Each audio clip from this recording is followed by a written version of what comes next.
नमस्कार साथियों, स्वागत है आप सभी का करंट की एक और क्लास में। भाई आज हम पढ़ने वाले हैं 9 और 10 जनवरी में करंट की क्या घटनाएं हुई हैं, उन घटनाओं के बारे में। और भाई पूरी क्लास को लास्ट तक देखिए, बड़े अच्छी घटनाएं भाई हुई हैं, बहुत अच्छी यहाँ पे घटनाएं मिलने वाली हैं जो कि आपके एग्जाम में भाई आपके लिए बहुत बढ़िया रहेगा। आपके लिए कोई भी एग्जाम हो आपका, रेलवे, एसएससी या कोई भी गवर्नमेंट एग्जाम हो आपका, वहाँ पे करंट अफेयर्स पूछी जाती है। तो आप रेगुलर भाई क्लास को लें, आपको मैं रेगुलर क्लास देता रहूँगा करंट अफेयर्स की। तो क्लास को स्टार्ट करते हैं भाई। हम स्टार्ट करते हैं भाई किसका, आज हम लोग पढ़ेंगे भाई कौन सी, हम लोग पढ़ेंगे 9 और 10 जनवरी का। हम क्या पढ़ेंगे, करंट अफेयर्स पढ़ेंगे। ठीक है, बड़े आराम से भाई क्लास को देखो, तसल्ली से आराम से देखो, यहीं पूरा याद करो। देखो पहली घटना क्या है, तो पहली है भाई कि विकसित भारत यंग लीडर डायलॉग 2026 आज होगा। आज मतलब भाई कब, 9 जनवरी को विकसित भारत यंग लीडर डायलॉग 2026 कब होगा भाई, नई दिल्ली में होगा। कब होगा, आज मतलब कब होगा, 9 जनवरी को होगा। 9 जनवरी को भाई कहाँ पे होगा, तो नई दिल्ली में होगा। विकसित भारत यंग लीडर्स डायलॉग 2026 बेटा कब होगा, 9 जनवरी को होगा। कहाँ होगा बेटा, नई दिल्ली में होगा। नई दिल्ली में कहाँ होगा, तो भारत मंडपम में होगा। भारत मंडपम में होगा। विकसित भारत यंग लीडरशिप डायलॉग 2026 आयोजित किया जाएगा। भाई कहाँ होगा, भारत मंडपम में, नई दिल्ली के अंदर क्या करेंगे वो लोग, आयोजित करेंगे विकसित भारत यंग लीडरशिप डायलॉग 2026। कब होगा भाई, तो 9 जनवरी को। ठीक है, अब आगे देखते हैं भाई क्या लिखा है। ये कार्यक्रम भाई कितने दिन का होगा बेटा, तो ये 4 दिन का कार्यक्रम होगा। ये कार्यक्रम कितने दिन का बेटा, 4 दिन का, और 12 जनवरी तक चले। कब तक जाएगा, 12 जनवरी तक जाएगा। इसमें देश के अलग अलग हिस्सों से चुने गए युवा शामिल होंगे और अपने विचार रखेंगे। जितने यंग लोग हैं देश के अलग अलग हिस्से से आएंगे और अपने अपने मत यहाँ पे रखेंगे। स्वामी विवेकानंद की जयंती पर 1995 से राष्ट्रीय युवा उत्सव आयोजित किया जाता है। भाई कब चल रहा है ये उत्सव आपका, 1995 से चल रहा है। यंग लीडर्स डायलॉग को जनवरी 2025 में लॉन्च किया गया था। भाई इसको कब किया गया था, 2025 में लॉन्च किया गया था। 26 में भाई ये द्वारा हो रहा है, और कहाँ हो रहा है, नई दिल्ली में हो रहा है। वहां भी कहा, भारत मंडपम में कर रहे हैं। ठीक है, चलो आगे बढ़ जाएं। आगे देखते हैं अगला क्या है। अगला है कि आरबीआई ने 35 एनएफसी मतलब होता है नॉन बैंकिंग फाइनेंशियल कंपनी। क्या होता है, non banking financial company, NFC के रजिस्ट्रेशन रद्द कर दिया, कैंसिल कर दिए। तो कितनी कंपनियों को बेटा, 35 कंपनियों के, जो कैसी हैं, नॉन बैंकिंग कंपनियां हैं, उनके आरबीआई ने भाई क्या कर दिए हैं, रजिस्ट्रेशन रद्द कर दिए। अब देखो भाई क्यों किए रद्द, देखते हैं। इन कंपनियों को नॉन बैंकिंग फाइनेंशियल बिजनेस करने की अनुमति नहीं होगी भाई। अब ये नॉन बैंकिंग फाइनेंशियल जो बिजनेस करते हैं उनकी अनुमति इनको नहीं होगी। इन 35 कंपनियों में लिबर्टी सेल्स प्राइवेट लिमिटेड, नई दिल्ली और सन लाइफ सिक्योरिटी प्राइवेट लिमिटेड शामिल हैं। भाई कुछ कंपनी को नाम दे दिए, लेकिन आपको ध्यान यही रखना है कि आरबीआई ने कितनी कंपनियों के लाइसेंस या रजिस्ट्रेशन कैंसिल किए भाई, कितनी कंपनियों के, 35 कंपनियों के। और ये कंपनी कैसी है, तो भाई कैसी है, नॉन बैंकिंग वाली कंपनी है। कैसी भाई, नॉन बैंकिंग कंपनी है। बात क्लियर भाई, चलो आगे बढ़ जाते हैं। आगे आते हैं, क्या आपका अगला है संचार मंत्रालय। जो संचार मंत्रालय है उसने कृषि और किसान कल्याण मंत्रालय के साथ भाई क्या किया है, एक समझौते पर साइन किया है। एक समझौते पर क्या किया, उसने साइन किया। किसने किया, संचार मंत्रालय ने भाई किससे किया, कृषि और किसान कल्याण मंत्रालय के साथ क्या किया है, एक समझौते पर साइन किया है। संचार मंत्रालय ने 7 जनवरी भाई कब, 7 जनवरी को नई दिल्ली में कृषि और किसान कल्याण मंत्रालय और ग्रामीण विकास मंत्रालय के साथ 2 समझौतों पर ज्ञापन या फिर साइन किया है। 2 ज्ञापन भाई क्या किया, उन्होंने साइन किया है। कौन कौन से मंत्रालय भाई, संचार मंत्रालय ने भाई किया है, किन 2 के साथ किया है, कृषि किसान मंत्रालय और दूसरा है ग्रामीण विकास मंत्रालय। दोनों के साथ भाई क्या किया है, इन्हें साइन किए, किसी समझौते पर साइन किए। अब समझौता क्या है, उसके तहत क्या क्या होगा देखते हैं।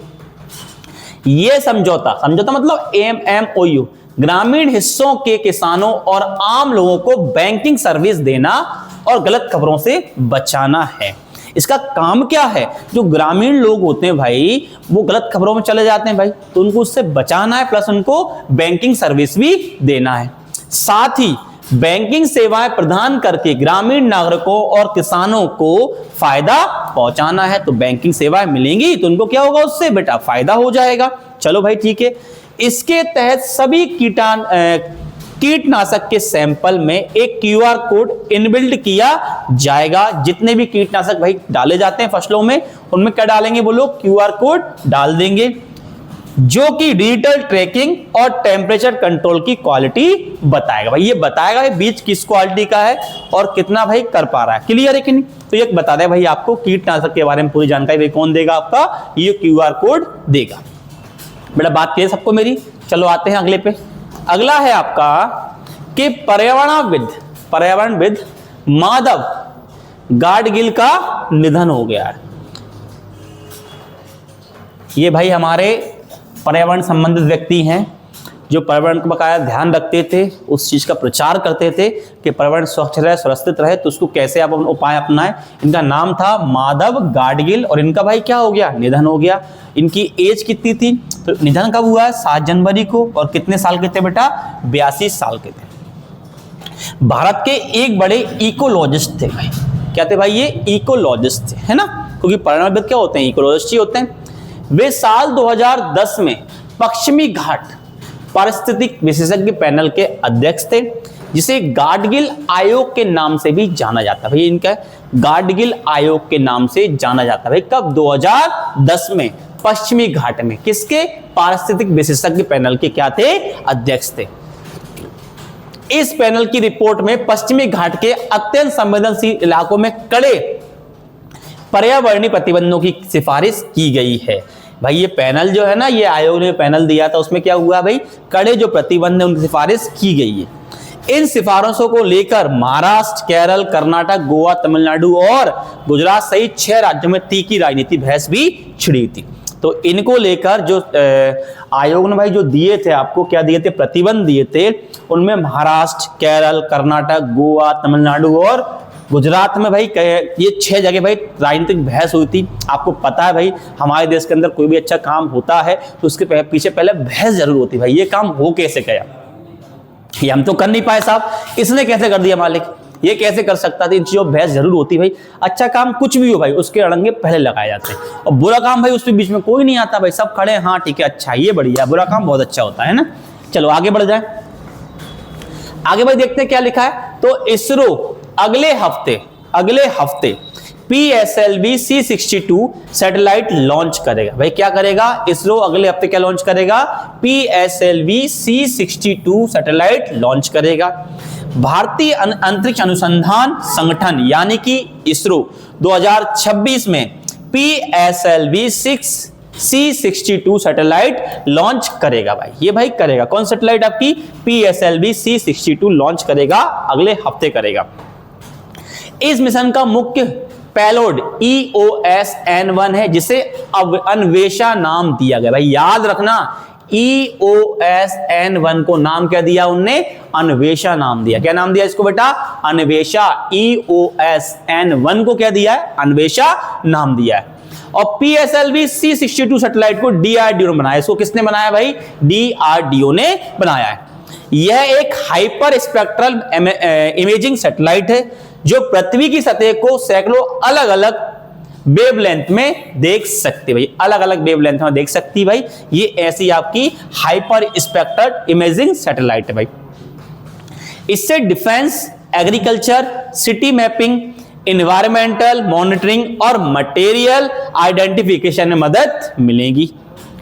इसके साथ कुल 17 इंटरनेशनल और भारतीय सैटेलाइट मिशन भेजे जाएंगे। मतलब इस साल के अंदर कुल 17 इंटरनेशनल और भारतीय सैटेलाइट भेजे जाएंगे। भाई कहां से? हमारे इससे क्या नाम है? EOS-N1 के द्वारा। यह भारत इनको लॉन्च करेगी हमारे अपने पेलोडों के द्वारा।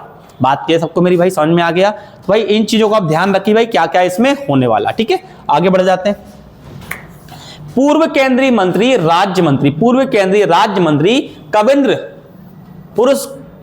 क्या लिखा है, पुरकायस्थ का निधन हो गया। भाई नाम भी कैसे है, कविंद्र पुरकायस्थ का निधन हो गया।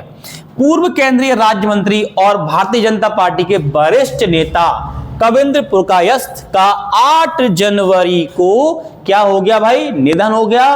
और ये 94 इयर्स ओल्ड थे भाई। कितने साल के थे ये, 94 साल के थे, है ना। नाम क्या है इनका, नाम इनका कविंद्र पुरकायस्थ, इनका भाई क्या हो गया, निधन हो गया।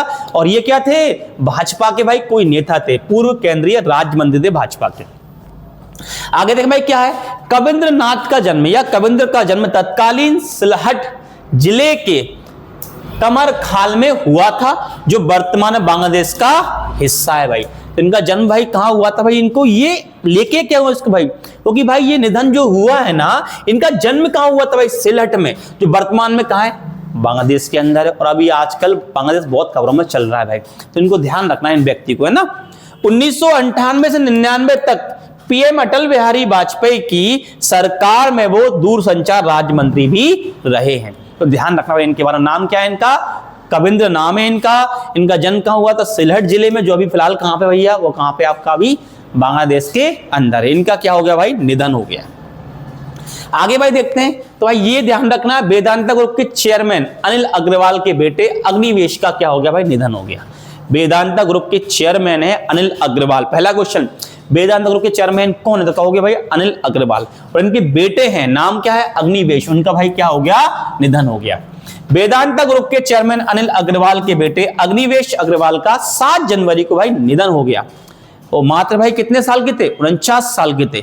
और अमेरिका स्कीइंग के दौरान भाई घायल हो गए थे, स्कीइंग कर रहे थे तो वहां उस टाइम क्या हो गए थे, वो घायल हो गए थे। कितने साल के थे बेटा, 49 साल के थे। अग्निवेश वेदांता की कंपनी तलहटी साओ पावर लिमिटेड के भाई क्या थे, बोर्ड में थे। हिंदुस्तान जिंक लिमिटेड की माइनिंग की तकनीक को मॉडर्न बनाने में उनकी महत्वपूर्ण भूमिका थी, जो आज इंटरनेशनल बेंचमार्क है। ध्यान रखना भैया, इनकी भूमिका कहां पे थी, हिंदुस्तान जिंक लिमिटेड की माइनिंग की तकनीक को मॉडर्न बनाने में इनकी महत्वपूर्ण भूमिका थी, जो आज इंटरनेशनल बेंचमार्क भाई सेट कर दिया, उन्होंने बेंचमार्क सेट किया था। उन्होंने संयुक्त अरब अमीरात यूएई में स्थित फुजेराह गोल्ड की स्थापना भी अहम भूमिका निभाई थी। तो यूएई में भाई स्थित है फुजेराह गोल्ड, वहां भी इन्होंने महत्वपूर्ण भूमिका निभाई थी।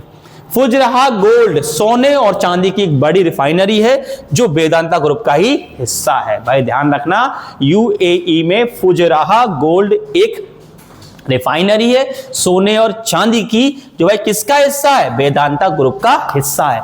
तो भाई चीजें आपको ध्यान रखनी है इसके अंदर, बढ़िया अच्छे से पढ़ना है, सब चीजों ध्यान से भाई देखना है, सुनना है और अच्छे से इन चीजों को लिख लेना है भाई, है ना, पर डे का रेगुलर। चलो बढ़ जाते हैं आगे आते हैं भाई, देख क्या है अगला। तो जस्टिस मनोज कुमार उत्तराखंड के चीफ जस्टिस अपॉइंट हुए हैं।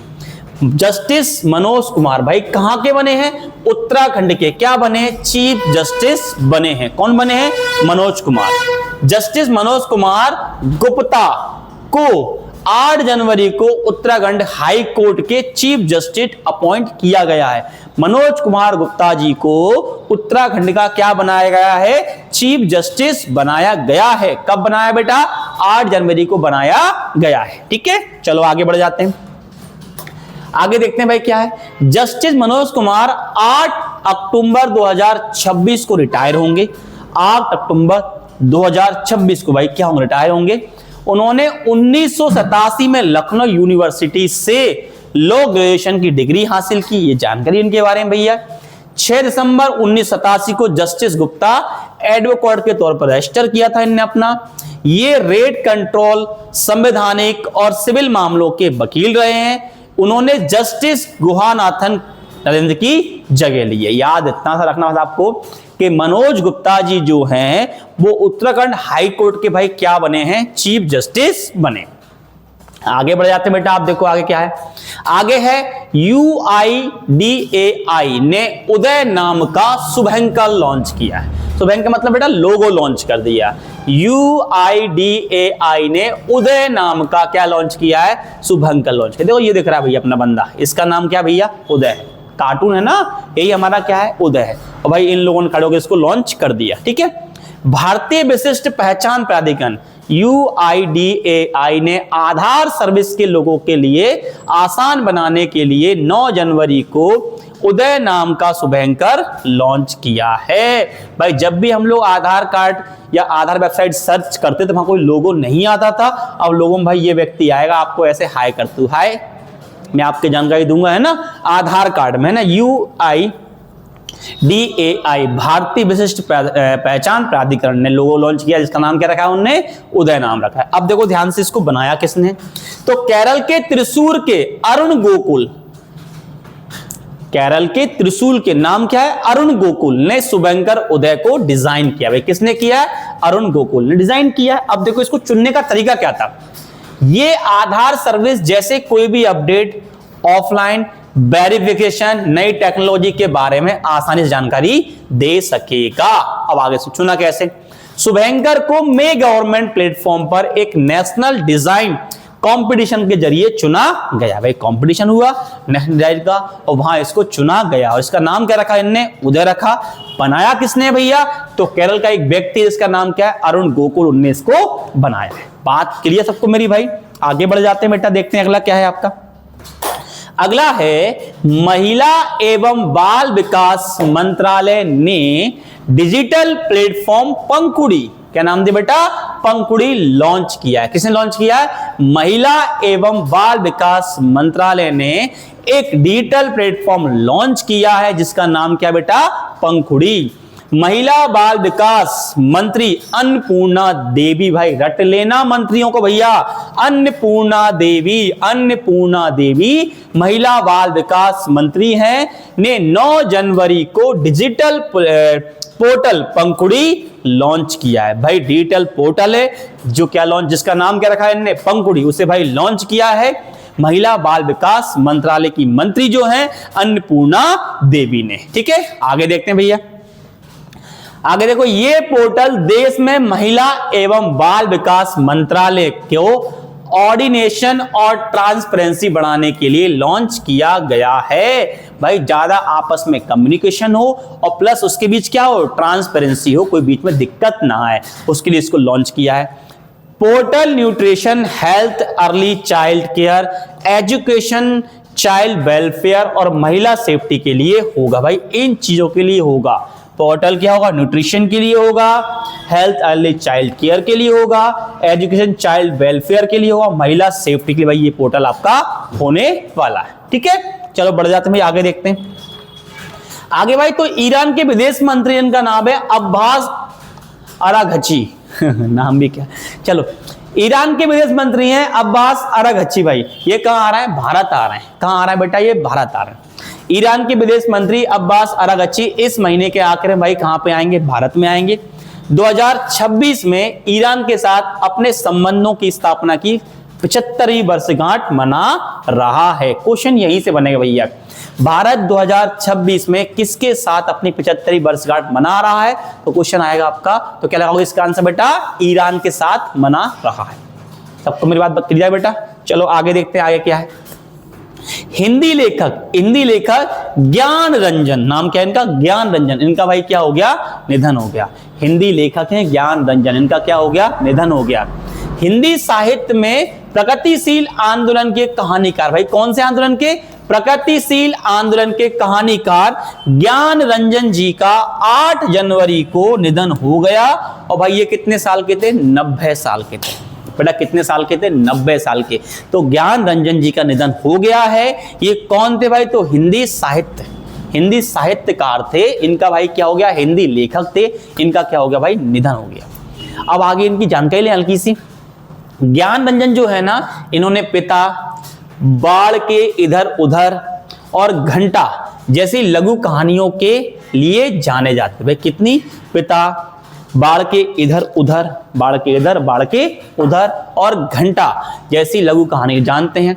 उनकी कहानियां थी कबाड़ खाना, आधुनिक हिंदी साहित्य की एक उत्कृष्ट रचना मानी जाती। भाई कौन सी, कबाड़ खाना, कौन सी भाई, कबाड़ खाना। 2013 में जबलपुर यूनिवर्सिटी ने इन्हें डॉक्टर ऑफ लिटरेचर की मानव उपाधि भी सम्मानित किया था। भाई ये भाई कहाँ इनका निधन हुआ है, तो जबलपुर में निधन हुआ है। वहीं के भाई रहने वाले थे कौन, आपके ज्ञान रंजन जी जो थे ना हिंदी लेखक जो थे, इनका निधन कहाँ हुआ? जबलपुर में हुआ बेटा, है ना। और वहीं की यूनिवर्सिटी इनको क्या दिया है? डॉक्टर ऑफ लिटरेचर की मानद उपाधि से सम्मानित किया था भाई। ठीक है, आगे बढ़ जाते हैं बेटा, देखते हैं आगे क्या है। अगला है आपका फ्रांस के राष्ट्रपति हैं इमैनुएल मैक्रो। भाई इनको क्या बोलते हैं? मैक्रो बोलते हैं, इमैनुएल मैक्रो। अब कहाँ आएंगे? अगले महीने कहाँ आएंगे? भारत आएंगे। क्यों आएंगे भाई? हमने कल पढ़ा था कि भारत में ग्लोबली एआई समिट होने वाला है, तो उसके लिए क्या आएंगे? ये भारत आएंगे भाई। तो फ्रांस के राष्ट्रपति इमैनुएल मैक्रो अगले महीने नई दिल्ली में होने वाले एआई इंपैक्ट समिट में शामिल होंगे। तो नई दिल्ली में जो अगले महीने एआई इंपैक्ट होने वाला है उसमें कौन आएंगे? तो फ्रांस के राष्ट्रपति आएंगे, इमैनुएल मैक्रो भाई आएंगे। कहां पे आएंगे? भारत आएंगे। अब देखो एआई समिट इससे पहले कहां हो चुके हैं, मैं बताया था आपको। ये समिट भाई कब होगा? 19 से 20 फरवरी को नई दिल्ली में होगा। इससे पहले एआई इंपैक्ट समिट यूके में हो चुका है, साउथ कोरिया में हो चुका है और फ्रांस में आयोजित हो गया भाई। 3 जगह हो चुका है, यूके, साउथ कोरिया और फ्रांस। तो फ्रांस में हो चुका है, इसलिए भाई ये आ रहे हैं, इसलिए ये आ रहा है। कब आएंगे? 19 से 20 फरवरी भाई होगा अपना समिट, इस टाइम पे ही आएंगे। ये समिट रीजनल एआई समिट के दौरान सभी स्टेट भी किए जाएंगे। पीएम मोदी ने इंडिया में एआई इंपैक्ट समिट 2026 का ऐलान फ्रांस एआई एक्शन समिट में किया था। फ्रांस में जो एआई एक्शन समिट हुआ था उसमें उन्होंने ऐलान किया था कि हम, कौन? मोदी साहब ने, कि हम 2026 में एआई समिट करेंगे, जिसमें आपको भाई मालिक नहीं, फ्रांस का सरकार भैया अब आपको आना है उसमें, है ना। आप आओगे, आप हमारे क्या होगे उसके अंदर? मुख्य अतिथि भाई होगे, क्योंकि आपके जहां एआई समिट हो चुका है। ठीक है, तो आप आइए और हमारे देश के जो राज्य वगैरह हैं उनको बताइए भाई कि एआई समिट से क्या फायदा होने वाला है। तो मिलते हैं हम लोग अगली वीडियो में। क्लास आपको अच्छी लगी हो तो वीडियो को लाइक करें, शेयर करें, सब्सक्राइब करें और कंप्लीट करेंस पढ़ने के लिए भाई इस चैनल को जरूर सब्सक्राइब करें। लगातार बन रहे हैं हमारे स्टार। नमस्कार, जय हिंद, जय भारत।